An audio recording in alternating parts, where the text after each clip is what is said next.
I think a lot of people arrive after a year or less than a year where they start to understand what are the emotions of a trader or what are the negative repercussions of these emotions. For example, they'll know by now, I will face greed, I'll face fear of missing out, I will revenge trade. And these are things that is very easy to arrive to. But the challenge becomes once you're aware of it, once you even know what they are, even if you've recognized I do this, I'm on a losing streak, but I'll still take trades and keep losing. I think a lot of traders arrive at that point and they don't know how to address it apart from what they hear on the internet, which is let me meditate, let me journal, and let me go to the gym to release. And that is all maybe scapegoat kind of mechanisms of I'm feeling an emotion. I don't know how to deal with it, process it. I don't know where it's coming from. Let me go to the gym to almost suppress it. When you see people or in your own journey, you face certain emotions, how did you deal with them, especially the most common ones like greed and fear?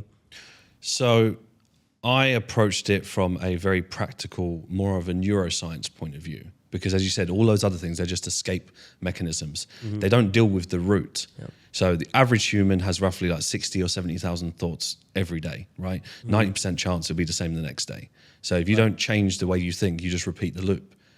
Right, you just repeat the same thing because you think the same. You're in a paradigm, yeah. So you literally have to reshape, rewire. That's why we created it. Rewire the way that you think. And the only way to do that is to follow a specific formula. You can't think that more market experience is just going to deal with greed better. I would agree that over a period of time, yes, you become a little bit more numb to it. But if you've got incorrect form, you're just going to get injured with more weight.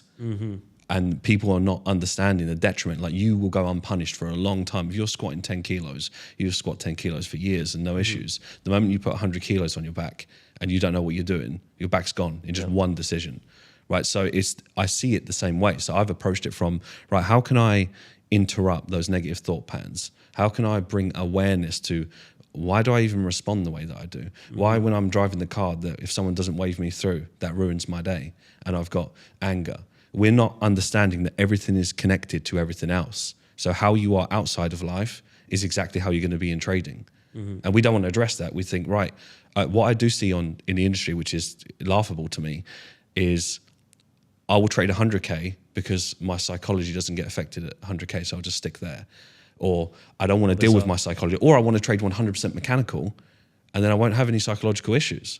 So that doesn't make sense because the data would show, if that was the case, you've got ICT.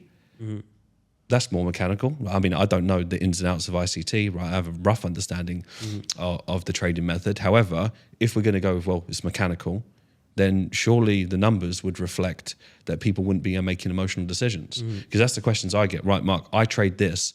You seem a bit too discretionary. So I want something that is 100% mechanical. So, okay, fine. So you're essentially playing poker with your cards face up. Because it can be reverse engineered. And if it was that easy, you take any intelligent person that's competent to learn and go, right, when this happens, do this. Fine, do it.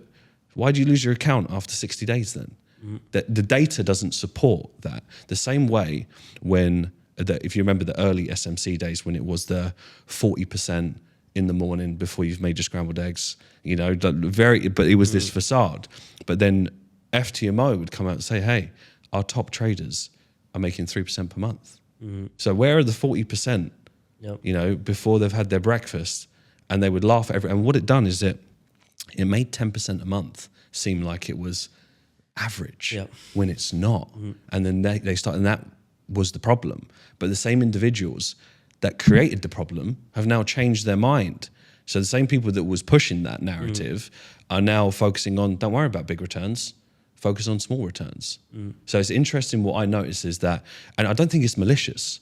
I think it's that they've realized as they've scaled up, maybe they did catch a few of those trades, go from 100K FTMO to 400.